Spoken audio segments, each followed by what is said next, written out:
కాంగ్రెస్ కి మళ్లీ ఓటేస్తే 6 గ్యారెంటీలకు ఎగనామం పెడతారన్న కేసీఆర్ కమెంట్స్ కి కౌంటర్ ఇచ్చారు సీఎం రేవంత్.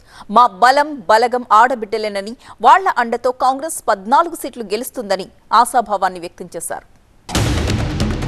ఓటు ఏదో తమాషకేయద్దు. మొన్న కూడా కొంతమంది తమాషకేసిండ్రు. ఏమైంది? కరెంట్ బాగైంది, మంచినీళ్ళు బాగైంది, రైతు బంధు వస్తుంది, ఇవన్నీ సెటిల్ అయిపోయినాయి, ఇక బాధ లేదు, వీడేమో ఎక్కుతున్నాడు కానీ ఆయన దురాశ కట్టి చేయి చాపిండు. తీర్థం పోదాం తిమ్మక్క అంటే వాడు గుల్లే మనం సల్లే.